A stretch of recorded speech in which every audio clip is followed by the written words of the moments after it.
Angelina took us on a beautiful trail run. And then I'm pretty new to trail running, so I like rolled my ankle.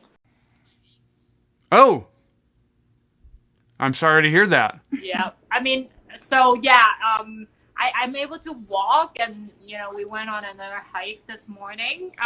But I don't think I can run on it yet. And how do I know I can run on it again? And what exercise should I be doing in the meantime?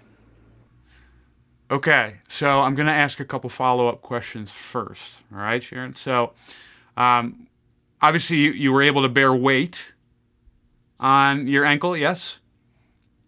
So you can walk on it. You had no point in time where you couldn't. Okay.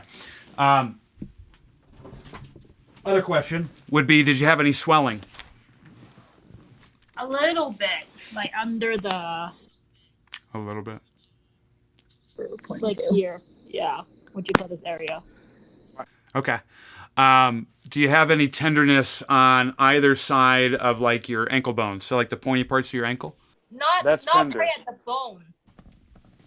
Okay. That's the important thing. Okay. So basically, and what I'm asking Sharon is there's things I need to know to make sure you don't need to get imaging first and foremost. And so a lot of times, if anyone suffers an ankle sprain, there's this stuff called Ottawa ankle rules, which, not Ottawa, Illinois, where I'm from, surprisingly, but Ottawa, Canada, where they imaged a bunch of people and determined what things to look for when someone has an ankle sprain to rule out a fracture.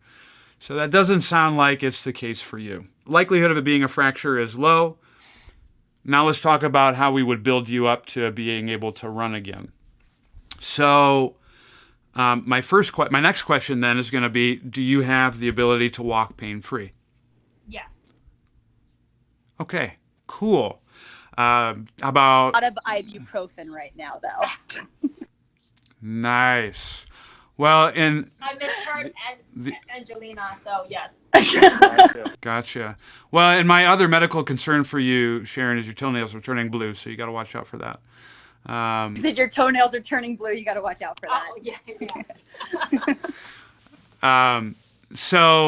yeah. So if it sounds like you're still a little bit in the inflammatory process. Ideally, we would want the swelling to go down to some extent before you get back to running. But then now let's kind of talk about some precursors that I like people to be able to do before we have you go run X number of miles. So walking's okay. That's good. If walking was not okay, then yeah, running is not going to go well. Was hiking okay? Yeah. Okay, good. So you can do okay with uneven surfaces. That's also good. How do you do with squatting? Is that painful at all? Squatting, I haven't tried. Okay, go ahead. Where squatting is still not her forte right now. We got some things to get stronger at. Sure. Yeah, I can squat. Cool. Can you do lunges? Yeah. It wasn't. Yeah. I mean, we got work technique wise, but that's okay. How about like lunging? Well, that involves bending my ankle, right? It does. And by the way, this is not medical advice, and I'm only play a doctor in person, not on the internet. So. So okay, this is fine. Let's see. Either one. Oh, yeah. I can do lunges. Those are okay. So. Cool. So neither of those hurt. So here's what you would do from here, all right? So if you can lunge, now you got to look at, can you balance on one leg without any issues? Then I would go into a step up, which is just progressively more single leg stuff. If you pass all those things, and that's not a problem, then your next step to let you know if you can run would be working on different jumps, bounds, and hops. So can you jump with two legs? Can you go from right to left? And you're already seeing you wincing a little bit thinking about that. And can you do right to right and left to left? So if you can't do those things, then you need to be able to jump pain-free before you can run, because essentially Running is bounding for X number of miles, right? So we'd want that. And then if you do that, then what I like to have people do is, can you jump rope? Because that's allows you to have several foot contacts, but it's less load compared to running. Then if you've done that, then you're looking at getting back into running. So it's kind of passing all of those steps first before that, and that's without an increase in pain and an increase in swelling. Okay. So, but if you just sprain this, I would probably let the swelling calm down a little bit. I can dorsiflex, but inversion hurts. Eversion. Eversion? Yeah. Yeah. Eversion hurts. Well, you have to do that every time you land in a run. So we would probably want that to be more comfortable as well before you get into running.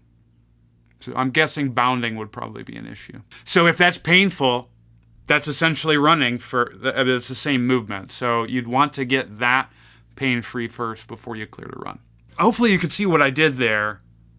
All I did was I took the terminal task and I just continued to regress it to the lowest common denominator of what that task is. So if running is the goal, well, what's an easier version of running? We could have went jogging or what have you. But I went to jump rope, which would be running, but there's less stress through the legs because you can manipulate the running mechanism. The precursor to that's jumps, because all running is jumping. Then the precursor to that is, can you do some single leg stuff like a step up? Can you do lunges? Lunges are a little bit more closer to walking, but same song and dance. Squats, and then breaking it down even further with something like ankle motion, things of that nature. And so if you have issues anywhere earlier on that path, doing something like your terminal task is probably not going to be a good move. So you want to think about milestones that you should hit first that will allow you to be successful on the higher end of things. And that's also how I generally approach helping someone do any task movement-wise. If your vertical jump is whack, doesn't mean that we don't do vertical jumping, but I'm going to work on earlier components that will help complement your ability to perform a vertical jump better. So that could be teaching you squatting. That could be working on range of motion deficits that might be limiting your ability to get into the positions needed to jump really high, things of that nature. So you can apply that same concept to any task that you so desire.